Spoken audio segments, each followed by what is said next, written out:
and welcome. We thank you so much for coming to share in your love and your experience of the life and legacy of Winslow. We know that there is much to be said and much we won't get an opportunity to say, but we're going to try our best to say as much as we can about how his life touched our life. And today I'd like to offer you some words of comfort. These words come to us from Romans, the 8th chapter, the 35th through the 39th verse.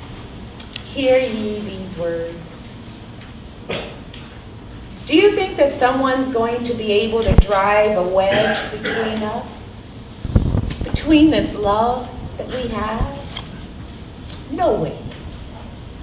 Not trouble, not hardships, not hatred, not hunger, not homelessness, not bullying, no amount of threats, no backsliding, not even the worst of sins that listed in the scripture. They kill us in cold blood because they hate you. Sometimes we're all sitting ducks.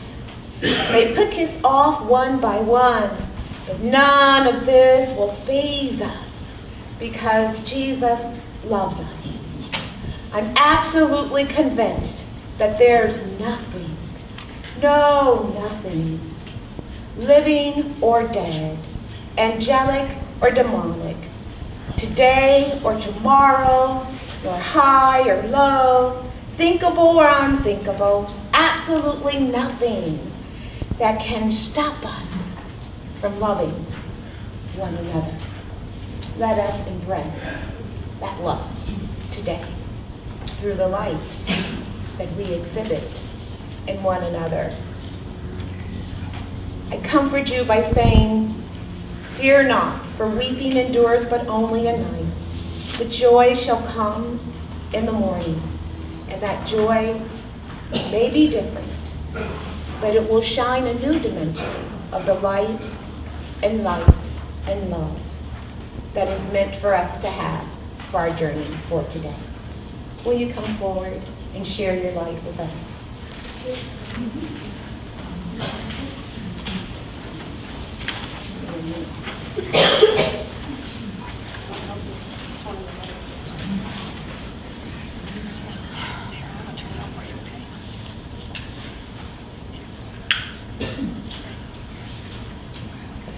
Anne is lighting a light symbolizing Winslow's light.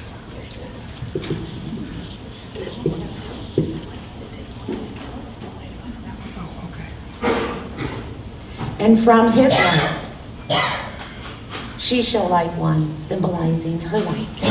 Okay.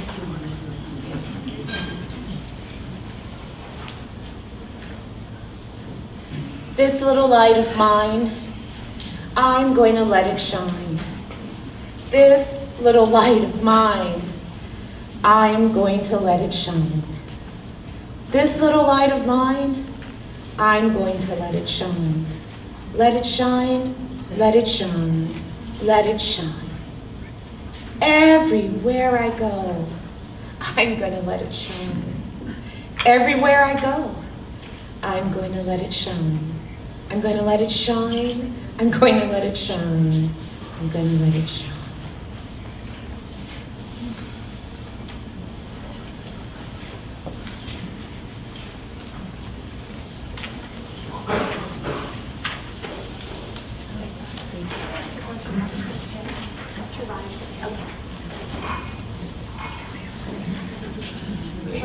We'd like you to rest on your feet as we sing the hymn, For the Beauty of the Skies.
Is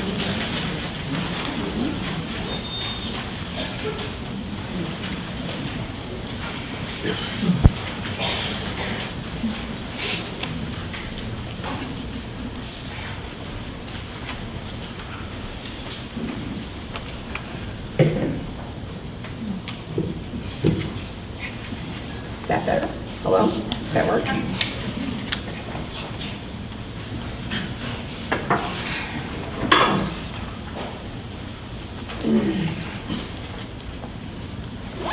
There's nothing excellent about any of this.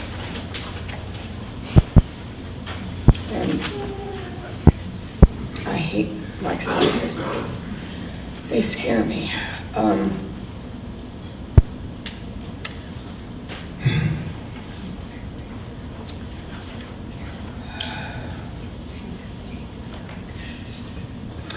A writer I like very much once said that something can be true even if it didn't happen exactly that way. He didn't mean alternative facts, mind you. He meant truth. And I think that's some of what I mean here. Most of it's real too. My father died Monday afternoon. It was utterly unexpected. A bolt of killing lightning from a bright blue sky. At 11:30, I was talking to him, thinking he sounded like his mouth was full of marbles or Novocaine. Maybe he'd forgotten his teeth again.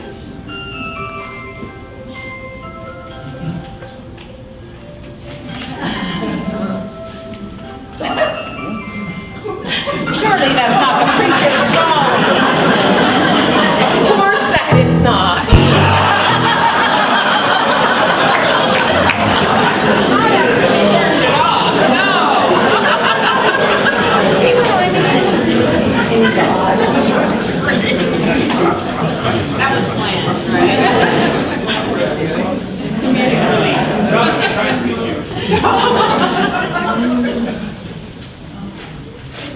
He sounded to me like his mouth was full of marbles or Novocaine. Actually, I thought maybe he'd forgotten his teeth again. Anybody who's seen him over the last 5 or 6 months knows that he'd been having trouble keeping track of a temporary in his front teeth. And being 90, I think he felt that he could wander around without a front tooth and we could just get used to it. So, all right, I was going to get used to it. You know, I didn't ask. So we agreed that I'd come down to Palo Alto next week, that we couldn't wait to see each other, that Mother'd be delighted, that we loved each other. And then we hung up. You know, you say, love you, and the other person says, you too, and love to Mother. Well, I call her Mommy, but that drives everybody else crazy. And then another whole round of how much everybody misses everyone and how much everybody loves everybody. And then, finally, because he has to get to the seminar, Daddy and I finally hang up. Moments after that, he was found at his desk. He wasn't breathing, and he didn't have a pulse.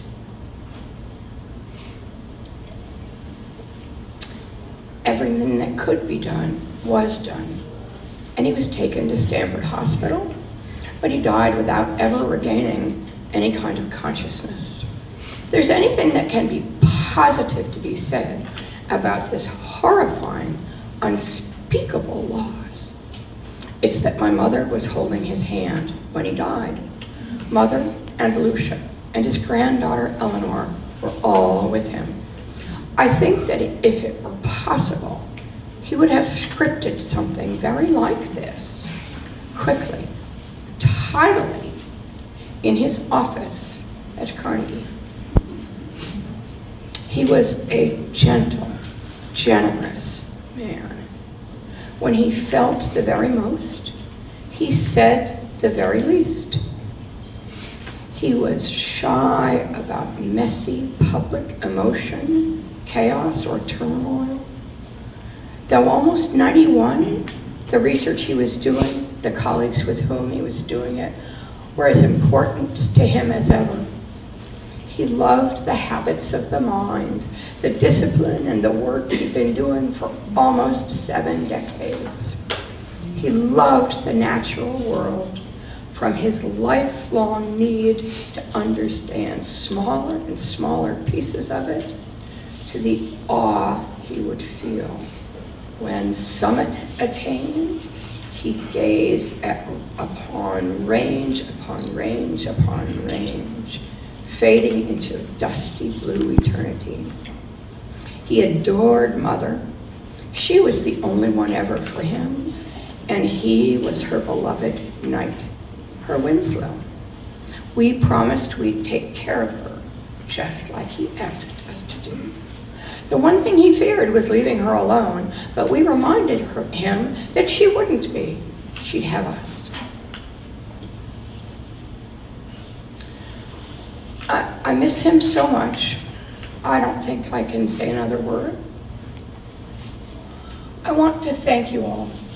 I want to thank you all for loving him as much as you do, as much as we do.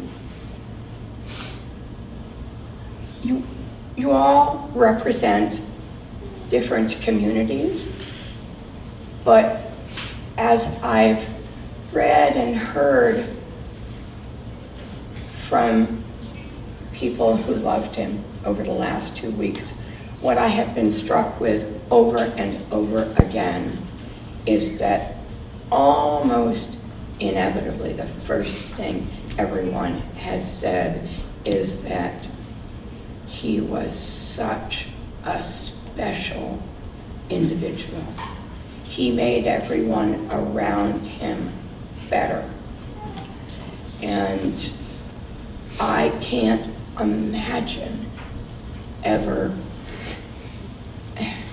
I would like to live up to the standard that my father has set. I think that he might, anyway. Thank you all for kind words and casseroles.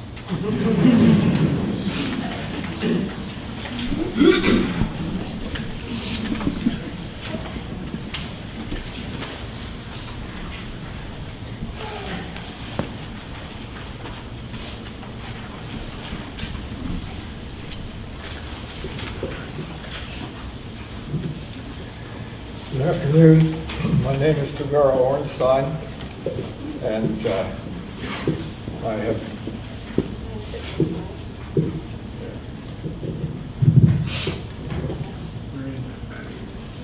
I've known Win longer than some of you have been alive. Too many, in fact. Win and I met in 1947 when we both joined the Harvard Mountaineering Club. Our love of climbing was such that most of the college friends that I've retained over the years are or were fellow climbers. During graduate school days and beyond, we continued to climb together intermittently, and Win showed me some of the plant growth experiments that he was conducting. I finally moved away from Boston just about the time that he was heading up a new lab at Harvard, and we lost contact then with one another for a number of years. Sometime around 1982, my wife and I joined some friends on a hiking trip into Henrico Park. Around noon on the second day, we found ourselves on a high ridge, fairly deep into the park. We'd brought along a loaf of homemade bread, and I was attempting to slice it on my knee with my hunting knife when a lone figure appeared coming toward us along the trail we had just come up. As he got closer, I thought to myself, that looks like Win Briggs. What's he doing here? And indeed, it turned out to be he. I had no idea that he'd moved to Stanford, so we were just totally surprised to encounter one another way off in the boonies. As I resumed cutting the bread, Win reached into his pack and produced, of all things, a small breadboard. making his arrival seem quite providential. In fact, he was meeting Anne and others who shortly appeared in vehicles and then departed on a tour of the rest of the park. Since that time, we've renewed our earlier friendship many times here, and just weeks ago, the four of us drove together to the top of Mount Amanum for an afternoon of geriatric mountaineering. Although we're all getting old now, it's hard to accept that someone still so brimming with life has suddenly been swept away from us. We will miss his ineffable enthusiasm. Now I want to read you something that John Muir wrote. The snow on the high mountains is melting fast, and the streams are singing bank full, swaying softly through the level meadows and bogs, quivering with sun spangles, swirling in potholes, resting in deep pools, leaping, shouting in wild, exulting energy over rough boulder dams, joyful, beautiful in all their forms. No Sierra landscape that I have seen holds anything truly dead or dull or any trace of what in manufactories is called rubbish or waste. Everything is perfectly clean and pure and full of divine lessons. This quick, inevitable interest attaching to everything seems marvelous until the hand of God becomes visible. Then it seems reasonable that what interests him may well interest us. When we try to pick out anything by itself, we find it hitched to everything else in the universe. One fancies a heart like our own must be beating in every crystal and cell, and we feel like stopping to speak to the plants and animals as friendly fellow mountaineers. Nature, as a poet and enthusiastic workingman, becomes more and more visible the further and higher we go, for the mountains are fountains, becoming places, however related to sources beyond mortal ken. That's John Muir, July 27, 1869. Thank you.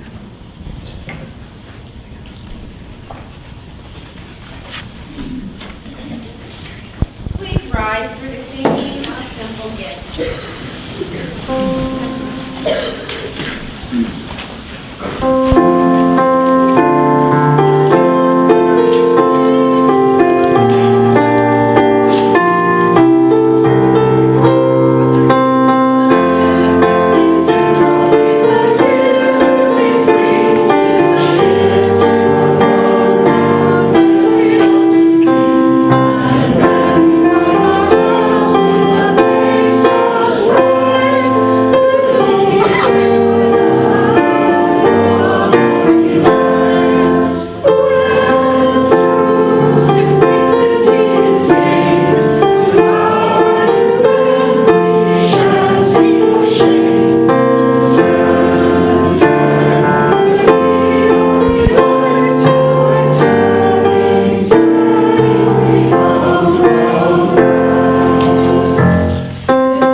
I'm going to echo what Carolyn said. Wow. Oh, this is remarkable, but not so remarkable, is it? He was loved. I'm going to say a few words, but first I would actually like to thank some people from Carnegie who were there at the hospital with me, and my mother and Eleanor, Lisa and Joe Berry, Devaki, Arthur Grossman, Terry, and Jiong Wang. I just can't thank you enough for being there and for showing your support and love for my father, for my mother, for me and my family. Thank you very much. So when I was around 14, in response to what was probably some typical teenage angst, my mom signed me up to go backpacking in the Santa Lucias with a group called Sierra Guides. It was my first exposure to backpacking, and it was a fantastic trip. The following summer, in response to what was probably some middle-aged angst, my mom suggested that Dad go with me. This time the trip was to the John Muir Wilderness, and it was the start of the yearly trips that my dad and I took that not only cemented our relationship, but it cemented my love for backpacking and for the high mountains. It also reawakened in my dad a love of hiking and mountaineering, which had been dormant for a few years. The other thing it did was to give my dad and I an endless supply of jokes and Shaggy Dog stories, which he and I never failed to find hilarious, even though we could rarely remember the actual joke, only the punchline. So we would share the punchline and laugh hysterically, and people would look at us like we were odd. The great irony of gatherings such as this, when we get together to honor and celebrate someone recently gone from our lives, is that Dad would have loved this. He would have loved seeing all of you. He would have been thrilled. He would have been honored that you came to see him, and he would have been embarrassed by the attention. When I first wrote this, I was going to say he would be speechless, but we all know that's not true. If you noticed him sitting or standing quietly in the background, you could be pretty sure that he was thinking up a pun. And I think you are all familiar with his love of wordplay. He liked to rearrange pieces of sentences to mean different things. In preparation for a party, for example, he might suggest to a guest that rather than bring a 6-pack of 2-board, you bring a 3-pack of 4-board. A troop of Boy Scouts selling tickets to a jamboree, well, that became a scoop of boy trouts. And an outing at the opera, and this I have experienced firsthand, would include perhaps at intermission, we would look at each other and see a woman in a risque dress, and we would make the observation, wasn't that a lovely gownless evening strap? Finally, after his love for the mountains and wilderness, after his passion and curiosity for science and discovery, after his love for all things silly, funny, bizarre, or absurd, was his love for his family. And in particular, was his love for his grandchildren. Eleanor, and I'm not sure where you are, there you are. Eleanor, with whom he and Mom spent many a Monday evening.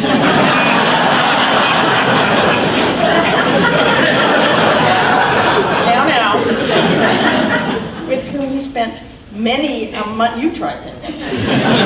Monday evening watching Antiques Roadshow or Iron Chef. He treasured those evenings, frequently mentioning to me just how fabulous it was to see you every week, to get to know you as an adult, a beautiful, warm, and thoughtful woman. And his great-granddaughter was a tiny little gem radiating through the last year of his life. Elizabeth, thank you. I was going to try and find you before I sat down. Your passion and dedication to the causes closest to your heart left him in awe. He was intimately familiar with the drive and compulsion you have to do what's right in the world, not necessarily what's easy. Grace, he was so proud of you.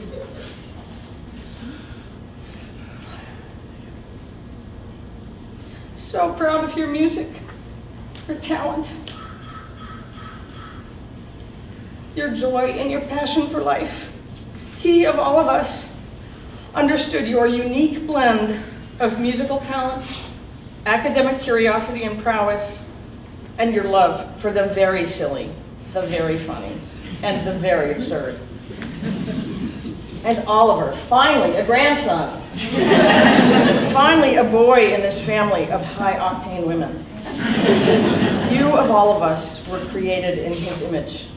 A gentleman of great intellect, great sensitivity, a passion for helping others and encouraging your peers, and a wry and subtle sense of humor. Early this morning, my sisters and I decided that if we were going to go through this day with any thoughts in our minds and hearts, the words would be pride and gratitude about our father. With all of my grief, I hope I can take that into the weeks and months ahead of me.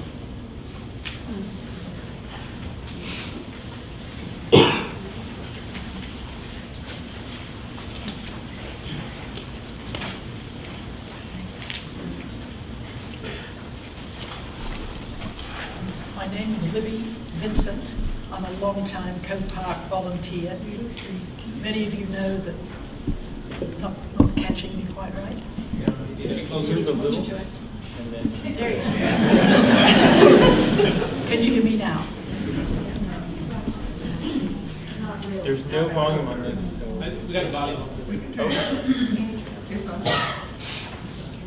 Right, move the mic closer to your mouth. too. I'm talking right into it. Ready to rock and roll? Yes. Winslow would be. My name is Libby Vincent. I'm a long-time Co-Park volunteer, and as many of you know, Henry W. Coe State Park was a place that was very important to both Winslow and Anne for almost 40 years. Kay Robinson was Co-Park's superintendent from 1987 to 2002 when she retired. Kay is anguished that she's not able to be here today and sent me the following remarks to read on her behalf. I will remember Winslow Briggs for his wit, for his compassion, for his energy, for his strength of spirit, for his humor, for his humility, and for being my friend. I first met Winslow and his wife Anne at a Henry Coe State Park Trails Advisory Committee meeting shortly after I came to join the Coe Park family of state park staff and volunteers as Chief Ranger of the Gavilan District. It was pointed out to me by a former boss that these two people were exceptional for their dedication to the environment and to Coe Park specifically. That was an understatement, and that was in 1987, about 6 years after they began their affiliation with Coe Park. 15 years later, retiring in 2002, I was blessed to include them as some of my most treasured friends and volunteers. Winslow's contributions to the well-being of Coe Park ran the gamut from trash collection to advocacy in the political arena. A consummate hiker, Winslow advocated for and helped develop the first detailed topographic map of the park for sale to visitors. With Coe State Park Ranger Barry Breckling, who is here today, Winslow and Anne devised the trail signage system. Winslow was the person who proposed the first Coe Backcountry Weekend back in 1993 to celebrate the completion of new backcountry trails. I also remember the hospitality at their home, where bed and board were offered on those occasions when meetings took me to Palo Alto. Winslow's huge contributions to Coe Park will not be forgotten. I will miss you, friend. I now pass you to Ranger John Verhoeven, who came to the park after Kay had left in the year 2007, which coincidentally was the year of the Lick fire that burned half of Coe Park. But John's not responsible for that.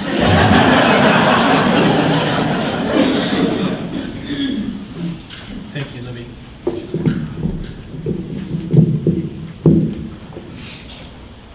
So I came to know Winslow as a volunteer at Henry Coe State Park.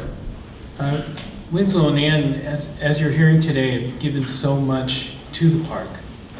They've served on the Pine Ridge Association board, supporting the interpretive activities and a whole lot of other things at the park, including the event Libby mentioned. The Co-Park Preservation Fund. If any of you had followed what was happening in 2008 with the budget crisis, so like, I don't know, the fifth one in a row or something, they were going to close the park.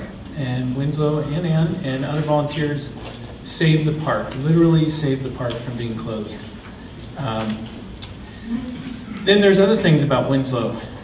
He would listen to a park visitor. Let's say he's working in the visitor center, and he might describe a hike for someone, and that person comes back and shares the joy and fun that they had.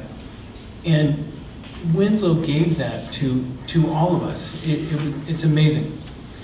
So he also had an unflappable joy of life. My family has had the pleasure to get to know Ann and Winslow as friends.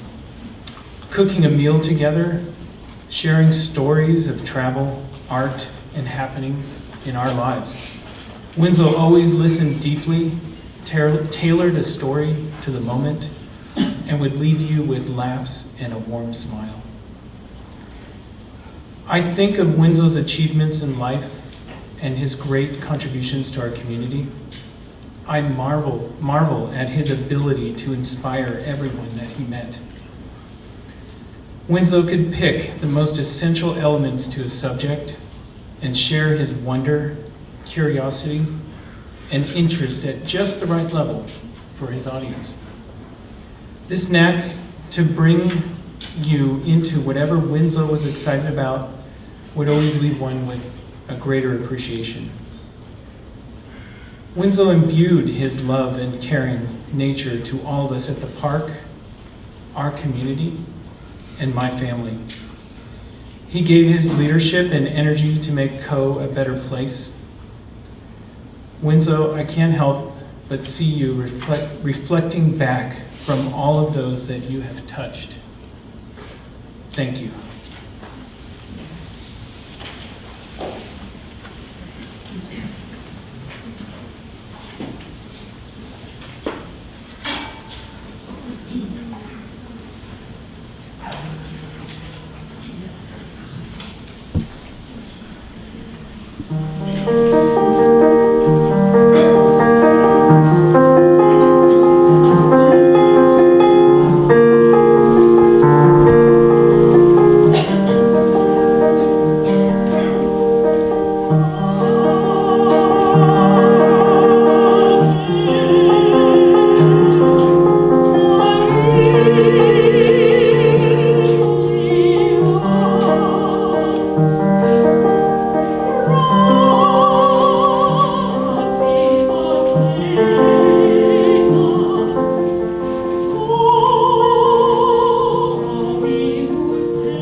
Good afternoon. I'm Eric Isaacs, the president of the Carnegie Institution for Science. I'm really deeply honored to be here with you today as we gather to celebrate Winslow's life and to commemorate his career and his many contributions to science. Over this past week, it's really been my privilege to speak with many of the people who knew Winslow and spent much time with him. And I know I'm joined by everybody here in this room to offer my deepest condolences to his family, to Anne, Winslow's wife of 63 years, who we met at Harvard, his daughters, Marion, Lucia, and Caroline, and his grandchildren and his great-grandchildren. To me, Winslow Briggs stands as a sterling example of what it means to be a great scientist, a great colleague, and a great teacher. In preparing to be here today, I had the pleasure of reading a long interview that Winslow had given a few years ago. He was so charming and so candid about the beginning of his career as a plant biologist when he was an instructor here at Stanford. At that time, he said he had absolutely no interest in photoreceptors. This is the topic, as you know, ultimately became the focus of his exceptional and long career. Then one day, it was in 1957, that was actually the year I was born, when Winslow was teaching a class, a student raised his hand and asked the question, simple question, why no one had done a particular experiment relating light and plant development. And Winslow thought, gee, nobody had done that? We can do that.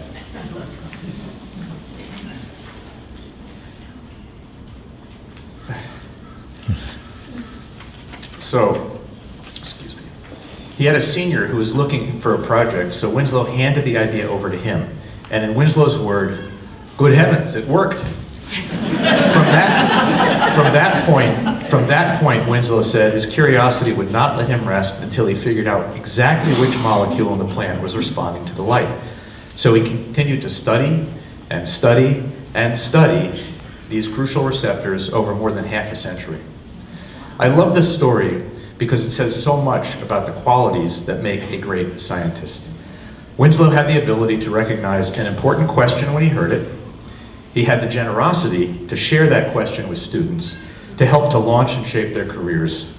And then he had that spark of insatiable curiosity, that drive to dig deeply into that question, all the important questions that followed from that first transformational idea. Over this past week, I've heard from so many of Winslow's Carnegie colleagues here and across the country, and from his fellow researchers throughout the plant science community. Again and again, I've been told about his generosity, his brilliance, and his dedication to science. I have been particularly inspired by the story of Winslow's retirement more than a quarter of a century ago. Now, I know that Winslow had an exceptional intellect, so I'm surprised that he apparently did not understand the definition of retirement. After retiring, he continued to do highly influential research on photoreceptors in plants and bacteria, literally until the day of his death. In his last hours, he stopped in at the greenhouse over here at Carnegie to check on his bean plants and to do an update on a manuscript. As a scientist myself, a physicist, not a plant biologist, but as a scientist myself, I can't tell you how inspired I am by Winslow's literally lifelong commitment to his work and to his colleagues. I was a personal beneficiary of Winslow's passionate engagement with his work and with Carnegie Institution. When I became president of Carnegie last year, he made a point of reaching out, offering his support, and of course, giving me his sage advice. And I am honored to have known Winslow and to have been his colleague even for these short months. I know that in the next few weeks and months, we will have opportunities to create memorials to Winslow's life and his incredible body of work. But to me, the most moving memorial can be found in Winslow's devotion to Henry Coe State Park. We've heard a lot about it today.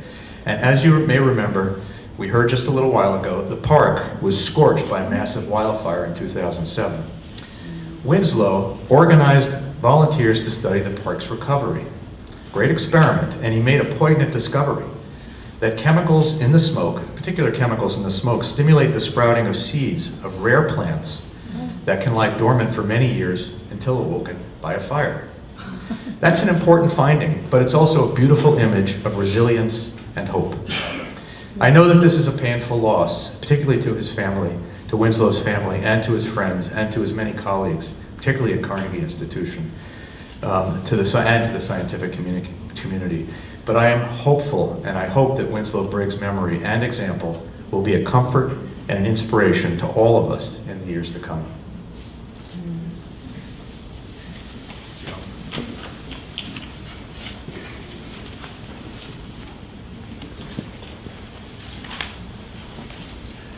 Good afternoon. I'm Zhiyong Wang. I'm the acting director of the Department of Plant Biology at Carnegie Institution for Science. And I'm also Winslow's academic grandson. As you can see on the big poster board of the academic family tree, that you will find my name on there as well. But over the years, what a thrill to work with your grandfather over almost 2 decades, right? But over the years, I never felt like he treated me like a grandson. He treated everybody equally and treated me just like a colleague. First of all, I should also give my sincere condolences to the family, Winslow family, and thank you for giving me the chance to express my respect and gratitude to Winslow. Winslow was really one of the most respected plant biologists of modern time. In the last 2 weeks, numerous messages and articles have been posted on the internet, many sent to me by email. So reading these messages make me really think again and again how lucky we are at Carnegie to have had the opportunity to work side by side with Winslow, a true giant in our field and a perfect role model at every level. The faculty of our department also wrote an article, a tribute to Winslow, and we published it in Molecular Plant, and there are copies over there. I think many of you have a copy in your hand. I hope you enjoyed reading it. The Journal of Molecular Plant is a journal that Winslow helped to establish, and now it's one of the best journals in our field. But Winslow's career and life, just too rich to be described in one paper. And I have been thinking more about Winslow and trying to come to maybe a closer to an more accurate appreciation of really how much Winslow means to us and to the world. So the paper has a title, and in memory of Winslow Briggs, a luminary who shed light on plants and enlightened people. That's a simple statement of a spectacular life. Indeed, Winslow illustrated scientifically how a plant maximizes its growth by seeking light. But more importantly, he also demonstrated personally how a human being can maximize his or her value by serving others. Winslow was not only a productive researcher, but also extremely fruitful mentor and a teacher. So from the family tree displayed there, you can see that he trained and taught over 100 students and postdocs and visiting scientists in his lab. So his contribution to science goes way beyond the 300 plus papers that he authored. He's really just a giant on whose shoulders many scientists stand. But what's invisible on that tree, on that family tree, but is more valuable, is the family culture that he cultivated, a culture of respect, encouragement, and giving.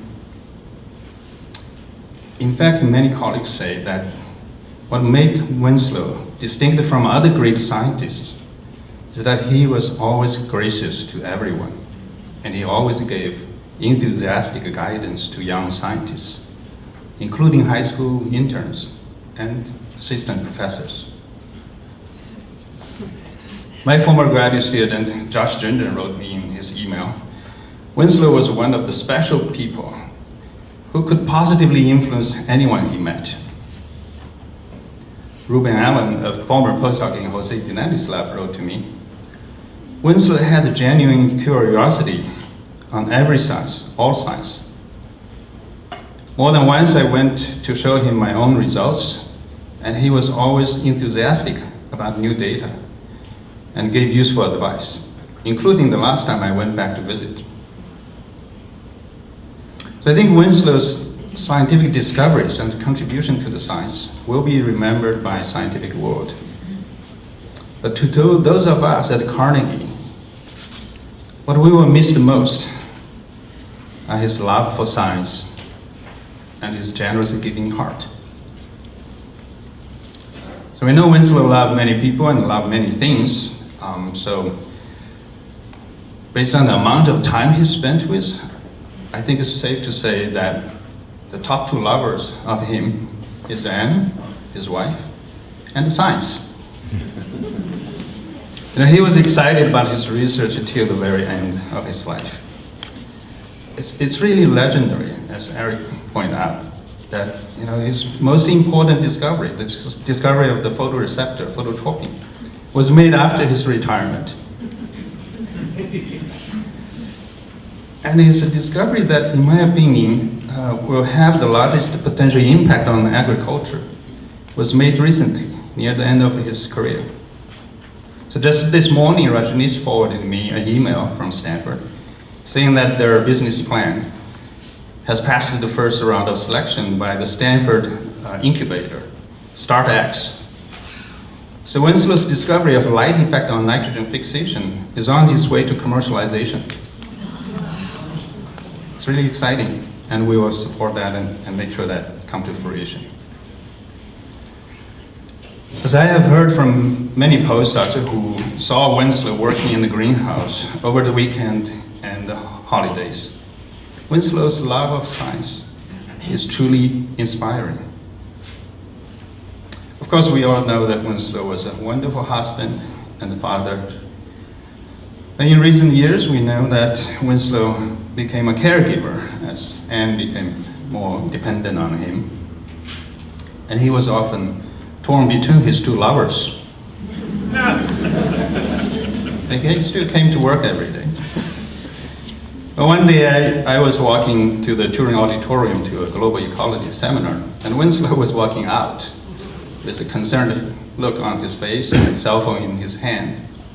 I said, "Is everything okay, Winslow?" He said, Anne was not answering his phone call, and he needed to go home to check if Anne was okay. And he was sorry that he had to miss the seminar. Now, Winslow actually cared for everyone around him. A week before his passing, we had the Lunar New Year lunch party at the department. And later on, I heard that Winslow actually changed his doctor appointment. He wanted to prepare his sesame noodle and sweet sour cabbage at the party. In our department, everybody enjoyed the dish. All gone by the end of the party. And Winslow, of course, cared about our department and the institution. He was one of the most consistent attendee of faculty meetings over the years. On Monday, February 11th, I was having a meeting in my office with a group of team members. Winslow showed up at the door around noon, asked me, "Shouldn't we be having a faculty meeting now?" I was like, I don't think so. Is there some miscommunication? We just had a faculty meeting last Friday. And he looked a little confused, but seeing that I was in the meeting, he said, "No, never mind." And he went back to his office. Just a half hour later, I heard the call that Winslow had an emergency in his office.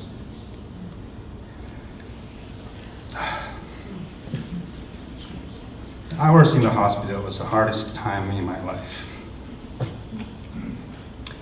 But actually later on, when I was visiting the family, as Caroline was saying, he was on the phone before he came to my office with Caroline.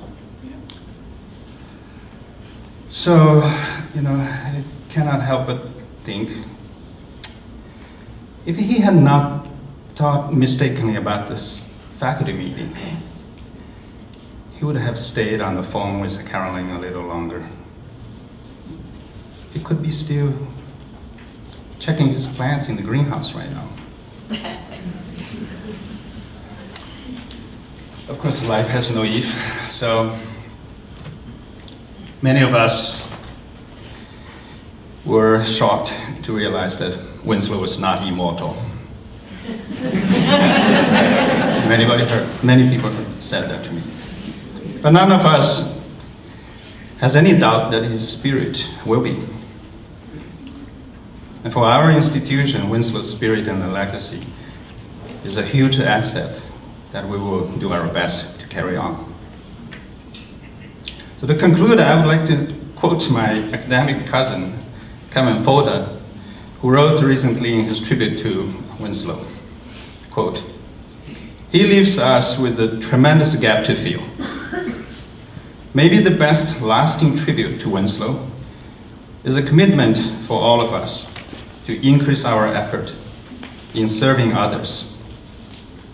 And most of all, do plant biology with a warm smile and endless grace, just like Dr. Briggs would do." Thank you.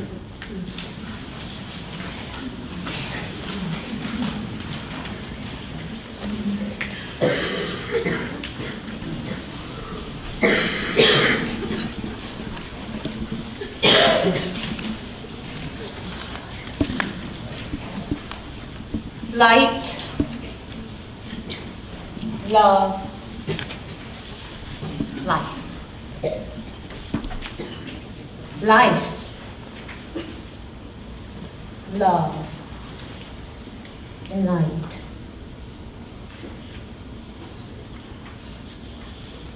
Love, light, and life. Though very dependent, they are independent. As we search for one, we find ourselves searching for all. It indeed is a pleasure today to be able to say words of comfort to those of you who knew Winslow best. I have come to love him, not by being in his classroom, nor by being at the state park. But I have come to love him in such a very short time through his family.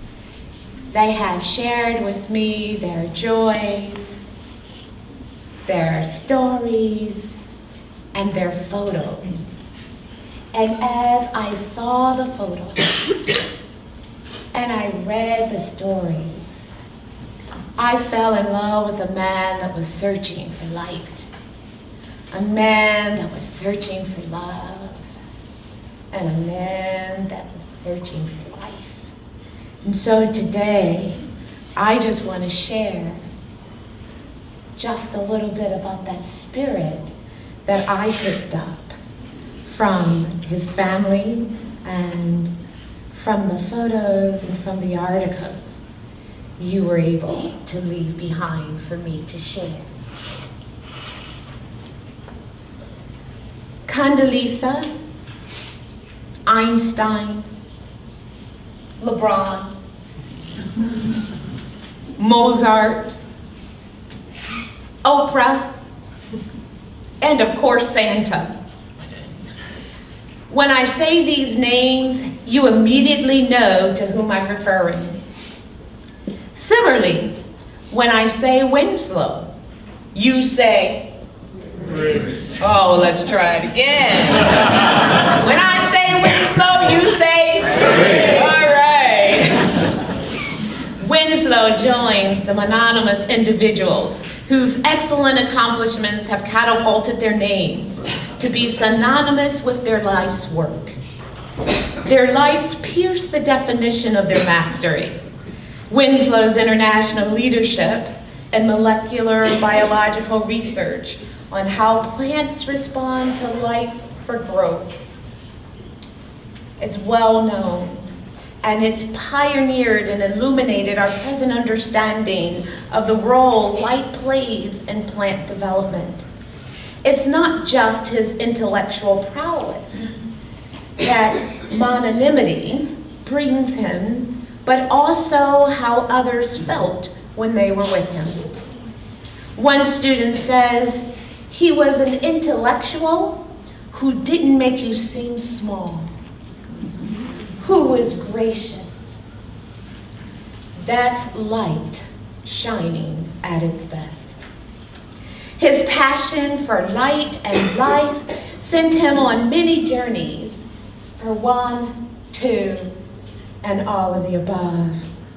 Whereas the Carnegie scientific community claims him as their son, nature and friends at the Henry Coast State Park claim him as a parent.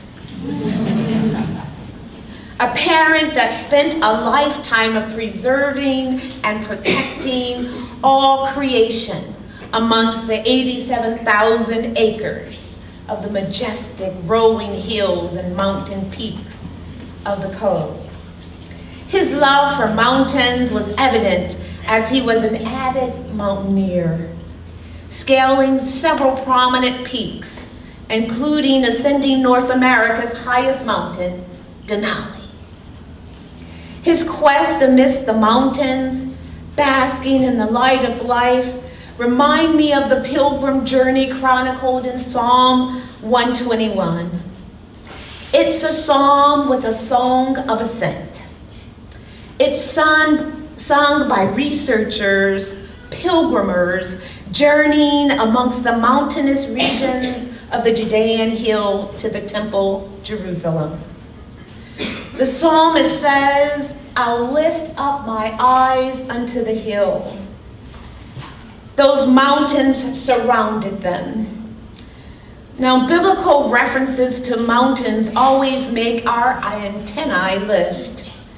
Mountains are often the place where God reveals God's self. It was on Mount Sinai where Moses first received those 10 commandments. And to the south of there, Mount Zion was the holy Jerusalem temple. Jesus delivers those beautiful beatitudes, giving blessings to the poor, the sick, the hungry, the immigrant, the oppressed, and the outcast on the Sermon Mount. The Mount of Transfiguration is where the disciples encounter God through Jesus, and Jesus is known as the fulfillment of the law. But when these pilgrims looked at the mountain, they reverenced them for their beauty and a barrier protection from the storm. They feared them for their treacherous ascent because it gave them access to robbers. Yet the tension they held between knowing that they could easily be assaulted was there with a confidence and comfort that they were near a great mountain. The psalmist says, I'll look to the hill, not knowing what will meet me. It could be majesty, mayhem, or murder. However, when I do so, my eyes will look beyond the mountains. It'll look beyond the heavens. It will take an ascent upward to another mononymous person, God. When I see those mountains, I see a God. I see a creator of all things, of earth, of water, of air, of fire, and quintessence. A God whose light shines all day and in darkness at night. It shines on a mountain called Calvary, where God's love journeyed with humans in light in the form of Jesus and stood with arms stretched out to hold you and me in times of darkness. And when it seemed like it was all over even for him, and even the moon refused to shine, death couldn't hold him. Light had to appear, and he rose, holding victory over death and the grave. And so to those of you who grieve, I say, grieve not. Grieve not alone, but grieve. Grieve heartily, because in your grief is your love. In your grief is light, and in your grief is life. This life and light and love given to you by a man whom you all share in common. A light that can never be extinguished. So in closing, I share these words from a poem. What is Dying is its name, and it's by Charles Henry Brent. What is dying? I'm standing on the seashore.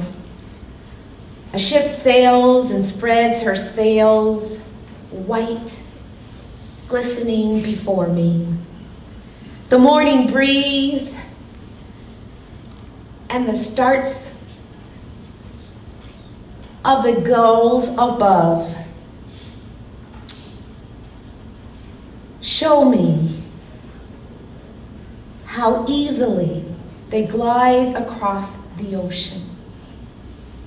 She is an object of beauty, and I stand and watch those sails till at last she fades on the horizon.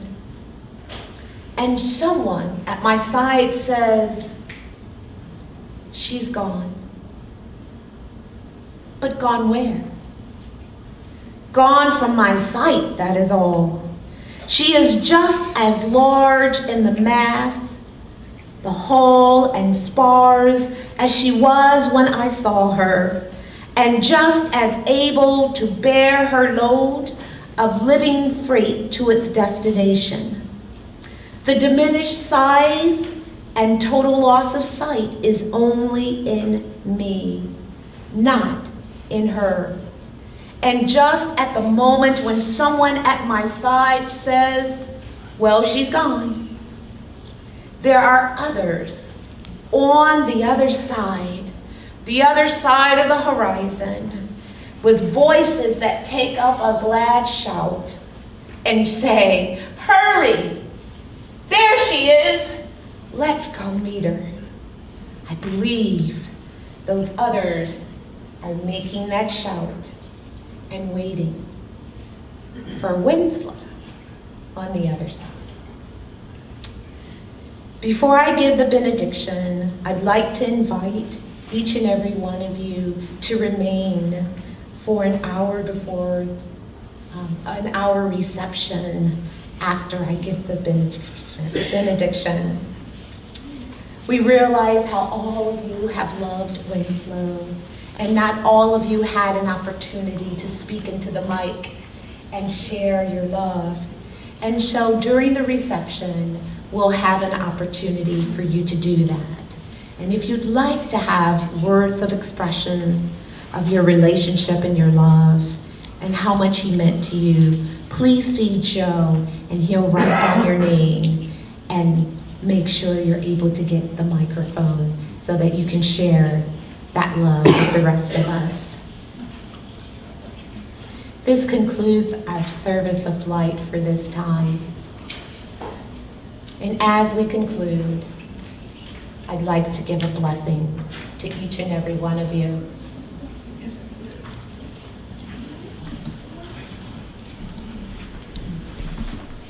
The blessing I give you is nothing more than what you've already received. I bless you with the eternal light that never goes out. I pray that you will use your light to continue to be the light for all those you come to meet. Amen. This concludes our service. I'm sorry.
Yes, be thou the light. You know, I conclude by portion of word and sacrament and give you this sacramental blessing. To the God that's able to keep you from falling and to hold you, caress you, keep you through all dangers, toils, and snares. Be thou released to be the people that you are called to be, to change this world for good. Amen.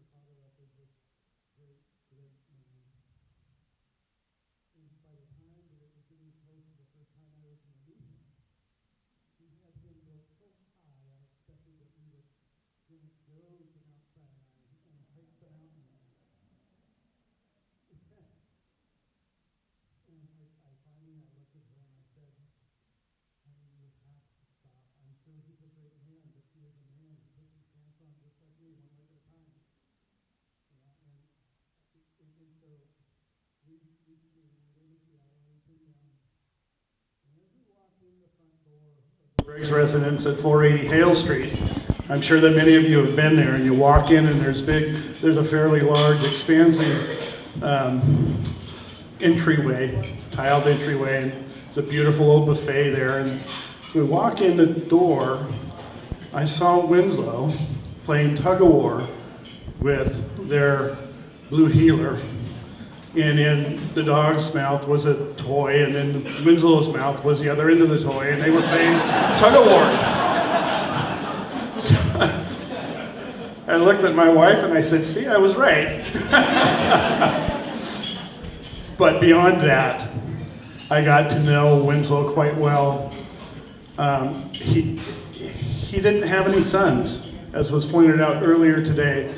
And finally, when Oliver was born, he had a grandson, which was gigantic. But being the oldest of the three brothers-in-law, Marion's husband, Gavin, ended up being the best man at Carolyn's and my wedding. And Tim... You're sorry about Yeah, and so there was the three of us. And we were sitting on the couch a couple of nights ago, last night or night before, and we were having a conversation amongst the three of us about our own memories with Winslow. And if you were to listen to that conversation compared to some of the conversations that we have all experienced with the three sisters and Anne, we got to know a side of Winslow that I'm not sure that the girls actually knew existed. He took me in completely, wholeheartedly, and as generously and full as he did his colleagues at Carnegie and in the science community. He was a generous man. Never had a cross word to say to anybody, and if he did, he said it in silence. Part of what Carolyn said in her talk earlier was that when Winslow felt the most, he spoke the least. And I found that to be true, but I also found that I could confide in him. I could ask him something and he would give me his completely unbiased, honest opinion, and never, ever did any of that come with anything less than full compassion and understanding and caring. So, to kind of move on, I don't want to monopolize this microphone, but I was having a conversation with Carolyn, my wife, last week, just a few days after Winslow's passing. And she was crying and she said, how are we going to live with this? How are we ever going to recover from this? What are we going to do without him? And it just kind of came in to my mind because I live a faithful life, so I turn to God for myself.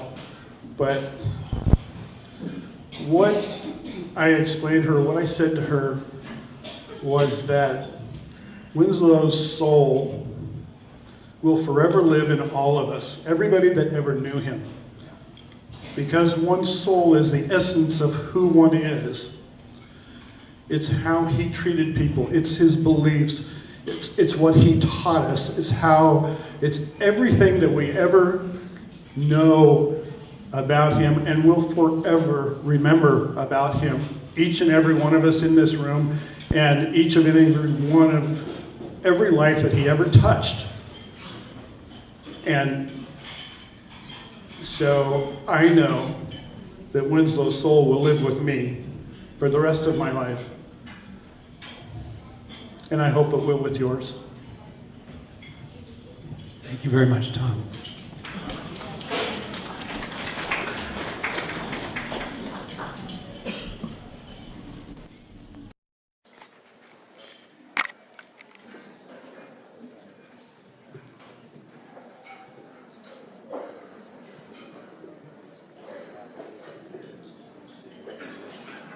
Hi, everybody. My name is Barbara Bessie, and I'm a longtime volunteer at Henrico State Park. My husband and I became volunteers 30 years ago, and after a couple of years, we decided that we wanted to do some patrolling in the park and what would be the best way to learn what the trails were all about. And some of the senior volunteers and the ranger said, well, there's really only one thing that you need to do. One of the volunteers, Winslow Briggs, put together a book on the trails of Cove Park. Now, for those of you who know how passionate Winslow was about the park, he spent 20 years between 1980 and 2000 doing research and collecting information on the trails and writing up detailed summaries, step by step, on the trails out of the headquarters. And I know that a number of you that are here worked on those different volumes with him. And in 2000, he put together his third book. The first two were much smaller. But if you can imagine it was said that the park starting at 12,000 acres, now at 87,000 acres, you now have 200 pages of detailed descriptions about what is on each one of those trails. So my husband and I would take his book at the time out of the trail, and we would read out loud as we walked down the trail to find out what we were going to experience and what was out there. And in the third edition, I was really very happy to see that this was a family volume, because in addition to Anne, who had done a lot of the proofreading, the two daughters were involved, and he also decided to do some interludes with natural history. I just wanted to share one of those that touched my heart, and it's about a trail that is right out of the headquarters. In the spring of 1977, I was hiking a few hundred yards out from the forest trail when a bobcat crossed in front of me, not more than 10 yards away. Normally, that's the end of the story. A flash of fur is all you're usually allowed to glimpse before the bobcat vanishes without a trace. On this occasion, however, the bobcat climbed up on a down gray pine trunk, turned back toward me and sat down. The beautiful black and white markings on his ears were in full view. My camera, naturally, was resting comfortably at my house in Palo Alto.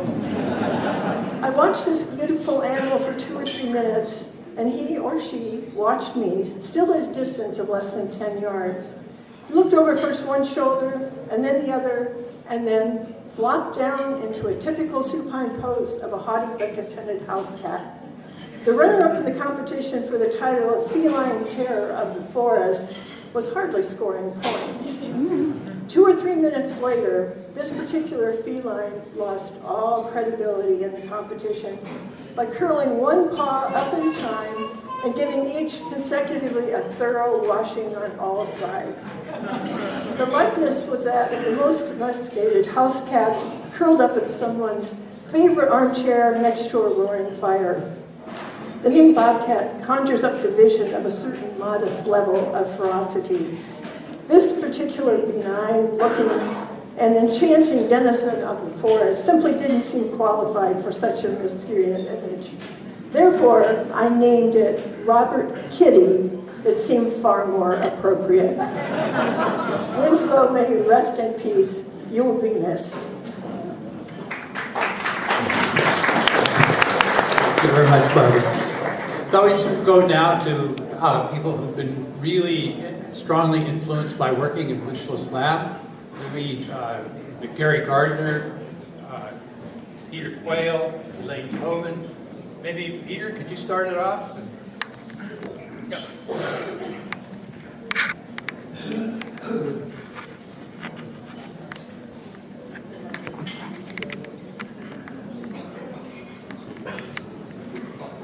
Thanks, Joe. Well, as we've all heard, Winslow was a fantastic plant biologist, a wonderful mentor and colleague. But I think most of all, what we heard is that he was a wonderful human being, and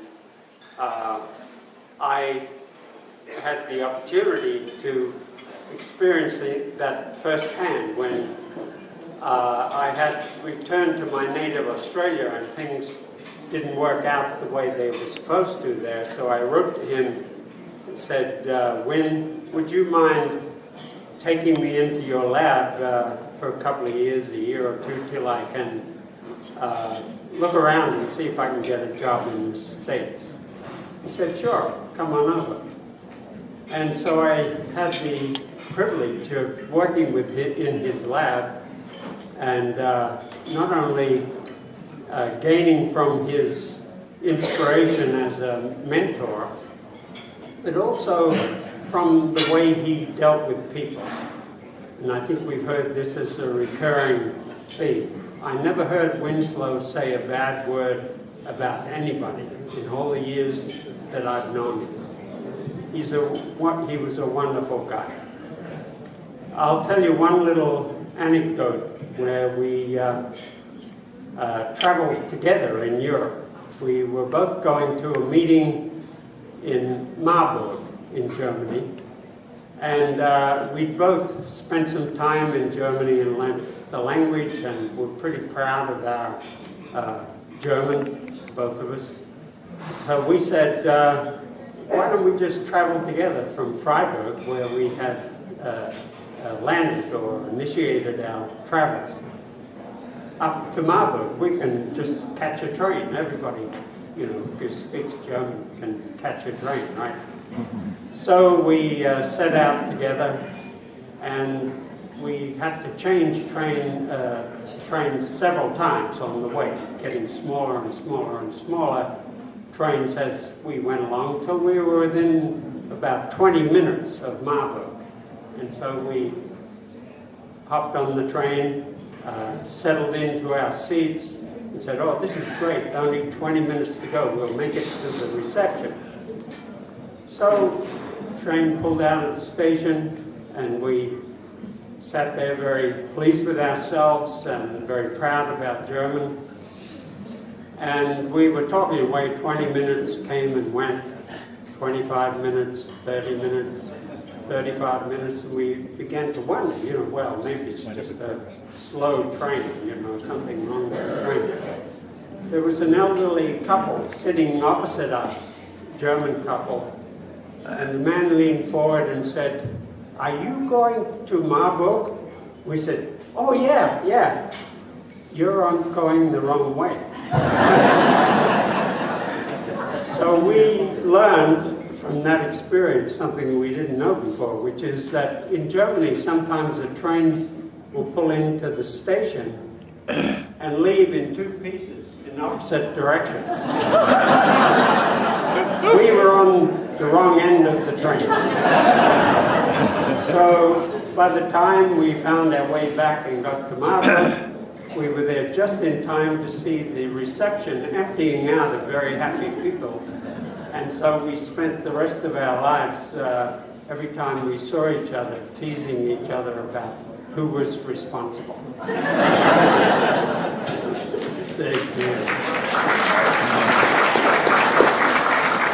have one of Winslow's first graduates, Burke Zimmerman. He was a student here at Stanford. That's right. Thank you, Joe.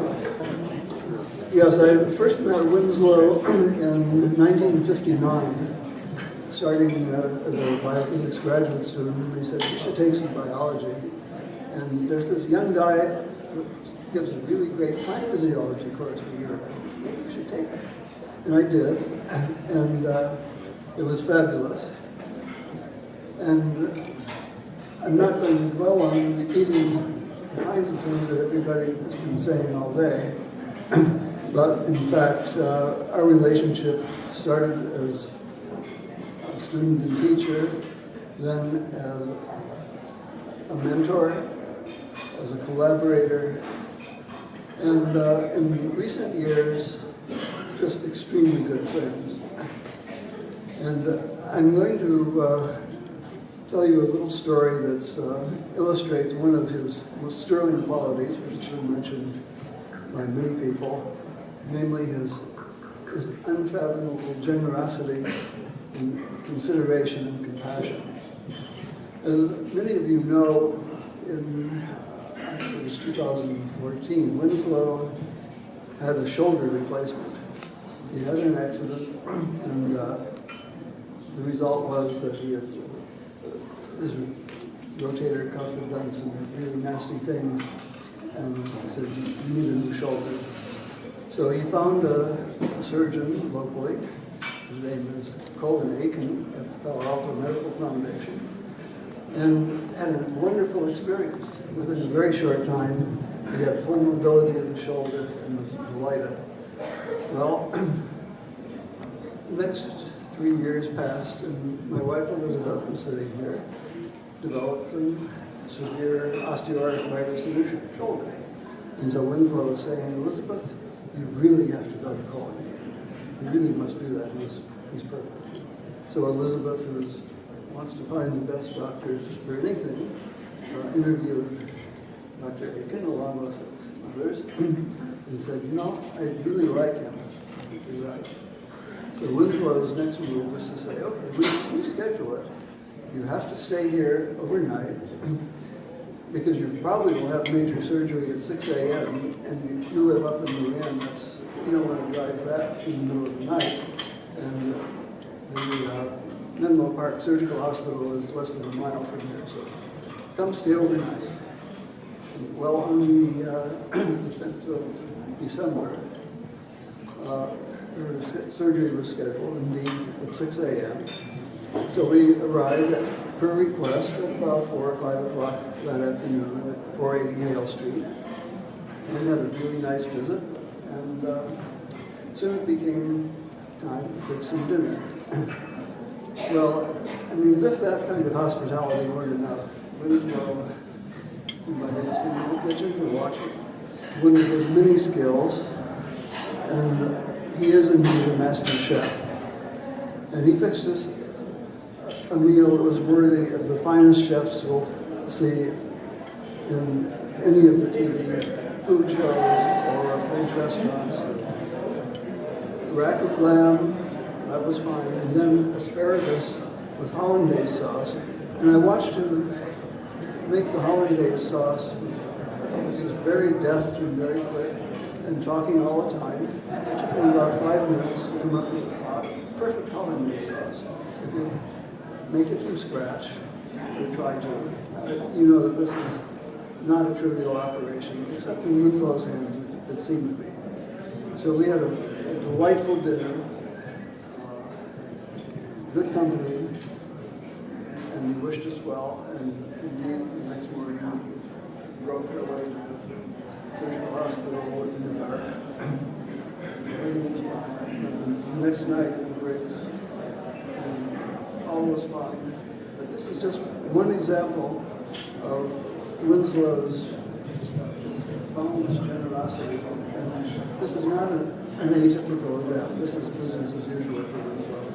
It's like this all the time. And as many have said, he did the sort of this. Thanks. Thanks very much, George. Elaine?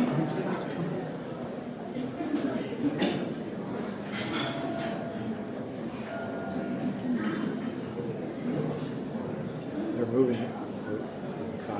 Hello, everybody. I'm Elaine Tobin, and I was one of Winslow's fairly early graduate students, and perhaps his first female graduate student. And what I decided I would talk about today a bit is that Winslow, maybe unknown to most of you, was actually at the forefront of the women's liberation movement 20 years before it really started. I had gone to school as an undergraduate at Oberlin College, where Winslow's very first graduate student, Tom Scott, taught. And by the way, Tom is still alive but couldn't come, and he asked me to say something, and what he wanted me to say was, I not only admired him, but I adored him. Anyway, so I went off to graduate school at Stanford, where Winslow still was, but I had been a chemistry major, and I thought, well, I wanted to cure cancer. That's really what I thought. And I thought, well, the biochemistry department would be perfect for me, only to discover that at the time, they had a policy against admitting female graduate students, because females couldn't possibly go on to win Nobel Prizes. But I was very lucky that Winslow was there, and I worked in his lab my first year, and I really enjoyed working with him. And the fact that he actually was unaware that females couldn't be scientists certainly helped endear him. Up closer. Certainly helped endear him to me. So the next year he moved to Harvard, and I became his graduate student there. And one of my first memories, I served as a teaching assistant for his course. And being Winslow, he was a stimulating lecturer, as you know, and he didn't just present facts, but talked about the experiments that led to the establishment of those facts. He even talked a bit about experiments that I had done. That caused in me a fundamental shift in my perception of myself, because if he was telling Harvard students what I did, I must really be a scientist. That was really my response. Now, obviously, working with him over the years as a graduate student, he was a great influence on the way I thought about science, and worked about science. But in another way that he supported me, and was also very important to me, was when I decided to start a family. He didn't say, well, that's so much for that graduate student, she's lost to science. He just thought, well, she could still do science and go on. And in fact, it was kind of nice that at the same time my first son was born, that's also when Marion was born.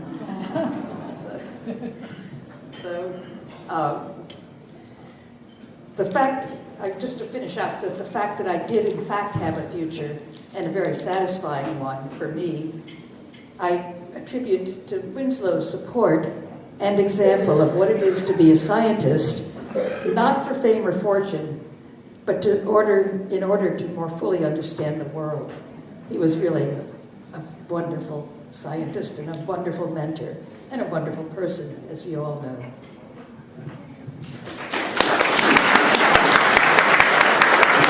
Thank you very much. Maybe Gary?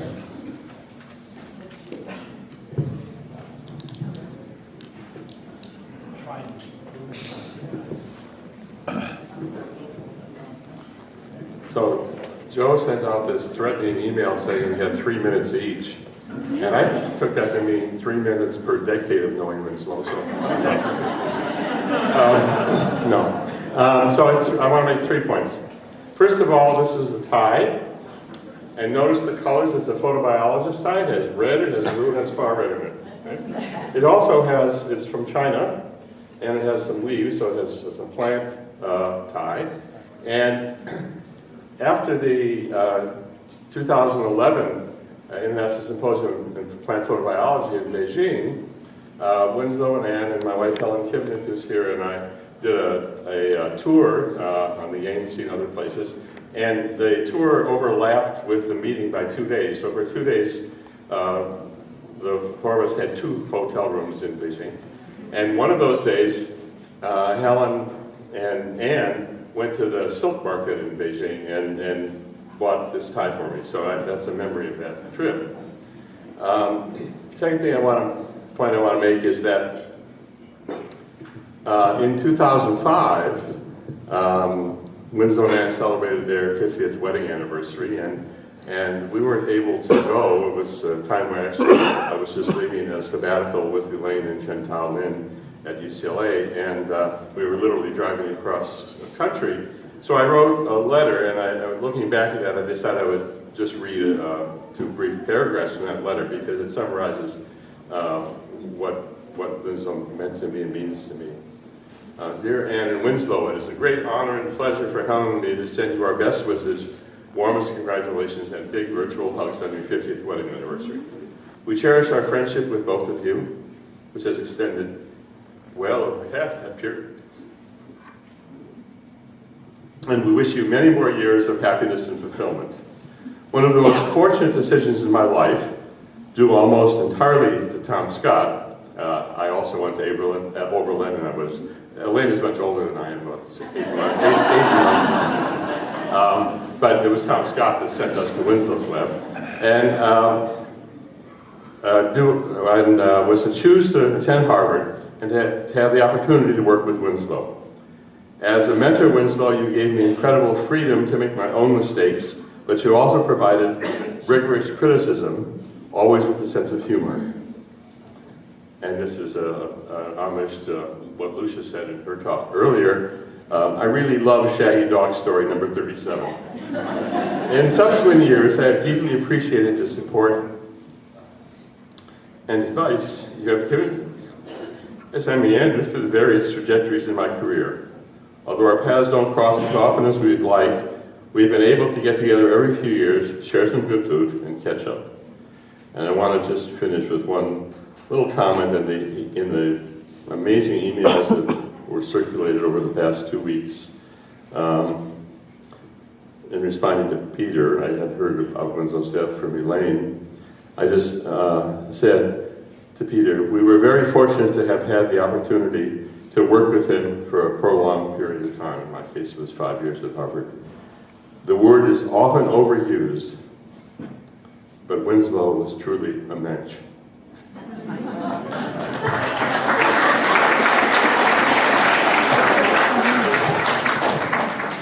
David Nelson.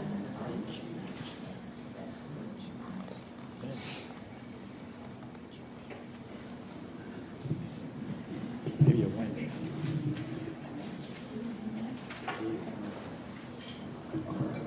I've heard a lot of true things spoken today, so thank you all for sharing your stories, which really expressed, I think, the spirit of Winslow in a beautiful way.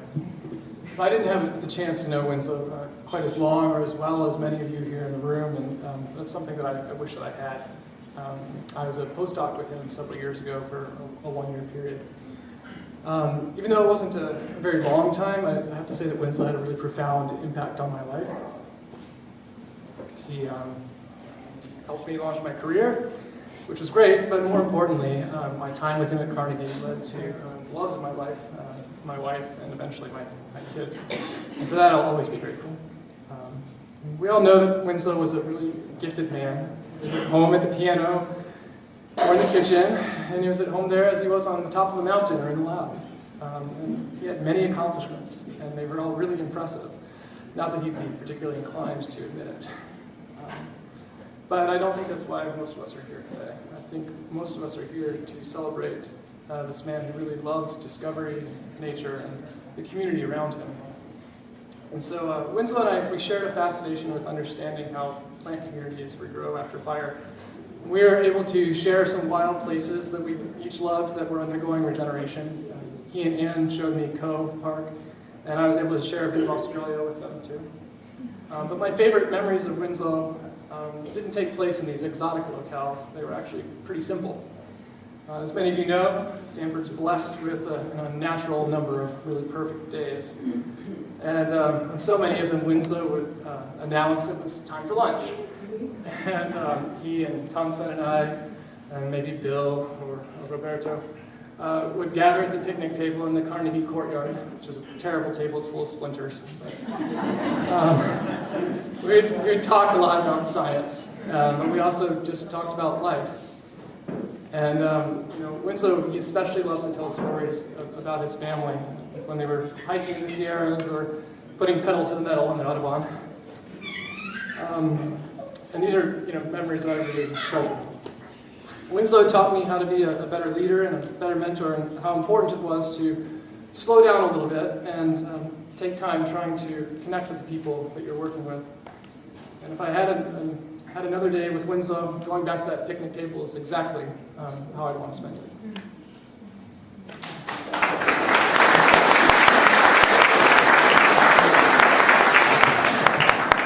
As many of you know, Winslow is a great editor. And one of the things he's done recently is to start a new journal. And maybe Xing Guan could come forward and say just a little bit about the molecular plant and Winslow's role in that.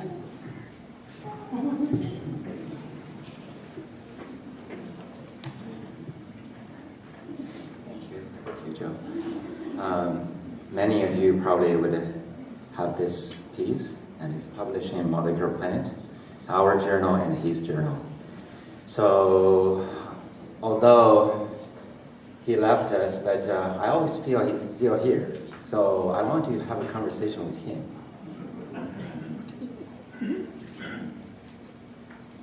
Hi, Winslow.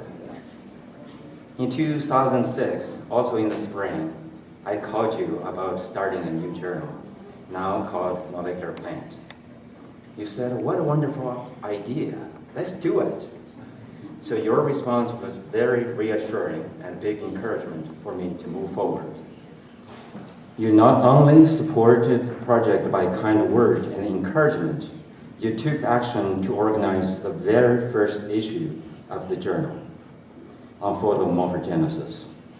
In addition, you helped convince other board members that this journal would do well.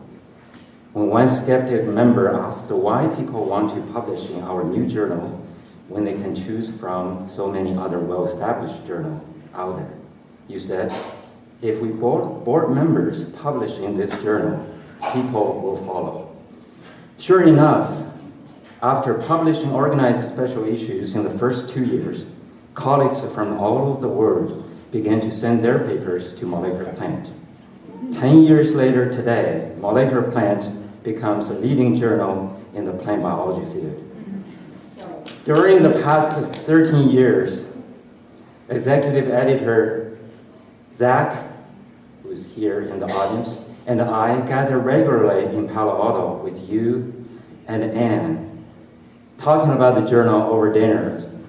Type on your favorite Chinese restaurant, and I forgot a number of other restaurants we gathered in, and you like to have a glass of Chardonnay. And whatever problems we encountered, you always had a solution. Your optimistic approach and generosity were contagious. Every time we invite you, we would visit you, we were filled with new energy as if you were a charging station.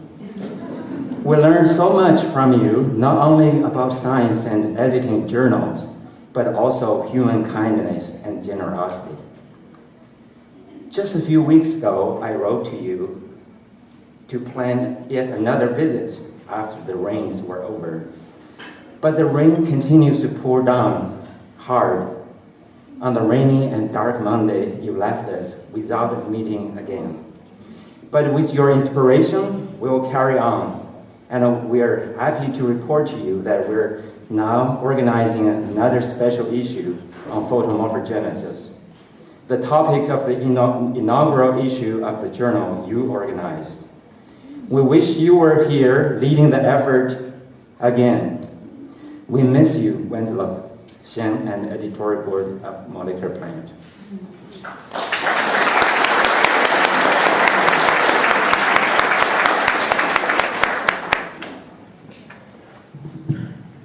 Maybe Clark and Darius next.